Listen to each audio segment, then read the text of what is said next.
اللہ تعالیٰ نے بڑی مصلحتوں کے تحت یہ میل میں اور فیمیل میں اٹریکشن رکھا ہے.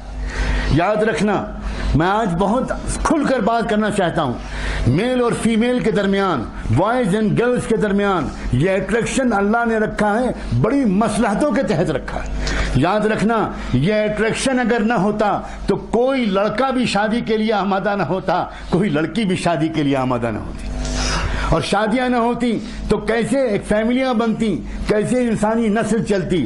انسان کا بچہ کتے کے بچے کی طرح سڑک پر نہیں پل سکتا. انسان کا بچہ مرغی کے چوزے کی طرح سڑک پر نہیں پل سکتا. انسان کے بچے کو ایک لونگ اینڈ شیئرنگ اور ایک کیئرنگ قسم کی ایک مامتا کی ضرورت ہے. ایک ماں کی ضرورت ہے بچے کو، ایک باپ کی ضرورت ہے بچے کو، ایک فیملی کے ہولڈ اور رشتے کی ضرورت ہے بچے کو. اللہ تعالیٰ نے اس لیے مردوں اور عورتوں کے اندر، بوائز اینڈ گرلز اور میل اور فیمیل کے اندر ایک زبردست اٹریکشن رکھا ہے. یہ اٹریکشن صرف عشق اور حسن کے تبادلے کے لیے نہیں ہے، صرف عشق کے نظارے اور حسن کے نظارے کے لیے نہیں ہے. یہ اٹریکشن رکھا ہے خاندان کے بنانے کے لیے. یہ اٹریکشن نہ ہوتا تو یقین مانو تم میں سے کسی کا نکاح پڑھانے کے لیے کوئی بلایا جاتا تو تم چپل جوتے چھوڑ کے بھاگتے. تم بھاگتے اور سڑک پر دوڑتے ہوئے پکڑے جاتے، اور تم اور دو تیز بھاگتے، اور لوگ کہتے کہ کیوں بھاگ رہے ہو بھائی، کیا مصیبت آئی ہے؟ تو تم کہتے کہ میری شادی کرانے جا رہے ہیں، میرا نکاح جا رہے ہیں، پلیز سیو می. میں کہاں اپنی آزادی خراب کروں گا؟ میں کہاں ایک ذمہ داری، ایک مصیبت قبول کروں گا؟ باپ بننا پڑے گا، پھر شوہر بننا پڑے گا، باپ بننا پڑے گا، اس کا بھی خرچہ لاؤ، اس کا بھی علاج کراؤ، اس کا بھی. جو شادی تو میں مستی کر رہا ہوں. اگر یہ اٹریکشن نہ ہوتا تو کوئی لڑکی شادی کے لیے آمادہ نہ ہوتی. آج تو حالت یہ ہے کہ ہر لڑکی شادی کے سپنے دیکھتی ہے، ہر لڑکا شادی کے خواب دیکھتا ہے. یہ صرف خدا کی طرف سے پلاننگ ہے، ایک انتظام ہے. اس کی راز کو سمجھو. یہ اٹریکشن زندگی کا اصل مقصود نہیں ہے. یہ اٹریکشن ذمہ داریوں کو قبول کرنے پر آمادہ کرنے کے لیے اس حکیم خدا نے ہمارے اندر رکھا ہے، تاکہ کسی طرح ذمہ داری قبول کی جائے، کسی طرح ریسپانسبلٹی کا توق اپنے گلوں میں ڈالا جائے.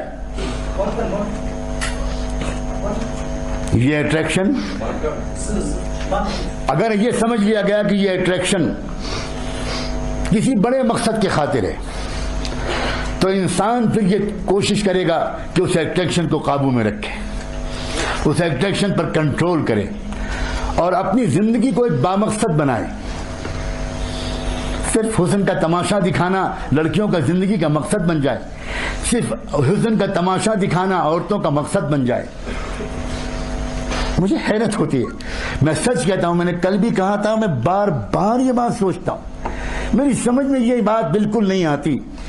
کیوں لڑکیاں اس بات کو نہیں سمجھتی کہ ان کا حسن اور ان کا جسم ان کے بننے والے شوہر کی امانت ہے. وہ ہر ایک کے لیے پبلک پراپرٹی نہیں ہے. وہ پبلک کی پراپرٹی نہیں ہے کہ ہر ایک اس کو دیکھے اور داد دے، اور ہر ایک ٹیز کرے، اور ہر ایک جملے کسے، اور ہر ایک اس کے بعد پیچھا کرے اور سیٹیاں بجائے، اور ہر ایک تنہائیوں میں ملنے کی کوشش کرے. وہ نہایت ناسمجھ لڑکیاں ہیں جو اس تخلیقی راز کو اور خدا کی تخلیقی اسکیم کو نہیں سمجھتی. اور وہ لڑکے انتہائی ناسمجھ ہیں، اور وہ اس بات کو بالکل نہیں سمجھتے، اس بات کو نہیں سمجھتے جس کا قرآن مجید میں اعلان کیا گیا ہے کہ تم اگر ناپاک رہو گے تو تمہاری قسمت میں کبھی پاک دامن لڑکی نہیں لکھی جا سکتی. اور لڑکیوں کی سمجھ میں یہ بات نہیں آتی کہ تم اگر ناپاک بنو گی تو تمہاری قسمت میں کبھی بھی پاک دامن لڑکا نہیں لکھا جا سکتا. الطیبات للطیبین والطیبون للطیبات والخبیثات للخبیثین والخبیثون للخبیثات. اللہ تعالیٰ نے صاف فرمایا دو قسم کے لڑکے ہیں اور دو قسم کی لڑکیاں ہیں، دو قسم کے مرد ہیں اور دو قسم کی عورتیں ہیں. ایک طیب مرد ہیں، ایک طیبات لڑکیاں اور عورتیں ہیں. جو طیبات ہوں گی ان کو طیبون ملیں گے، جو طیب لڑکے ہوں گے ان کو طیبات ملیں گی، اور جو ناپاک لڑکے ہوں گے ان کو ناپاک لڑکیاں ہی ملیں گی، اور جو ناپاک لڑکیاں ہوں گی ان کو ناپاک لڑکے ہی ملیں گے. چنانچہ جتنی لو میرجز ہوتی ہیں اور جتنے پیار محبت کے داستانوں کے بعد جو لوگ شادی کا رشتہ پارٹنر بنانا پسند کرتے ہیں، شاید ان میں سے 80-90% شادیاں ٹوٹ جاتی ہیں. اس لیے کہ وہی شوہر جو وہی لڑکا جو کل تک اس کو گرل فرینڈ بنائے ہوئے تھا، وہ گرل فرینڈ کے بعد جب وہ بیوی بنتی ہے تو اب وہ لڑکا برداشت نہیں کرتا کہ یہ کسی اور سے بات چیت کرے، اب وہ چاہتا ہے کہ میری وفادار بیوی بن کے رہے۔ سبحان اللہ، تم نے تو خود چوز کیا تھا ایک ناپاک لڑکی کو، تم کو معلوم تھا کہ وہ لڑکی اگر شادی سے پہلے تم سے باتیں کرتی تھی تو تم کو اطمینان تھا کہ وہ صرف تم سے باتیں کرتی تھی، وہ 10 لڑکوں سے اور باتیں نہیں کرتی تھی۔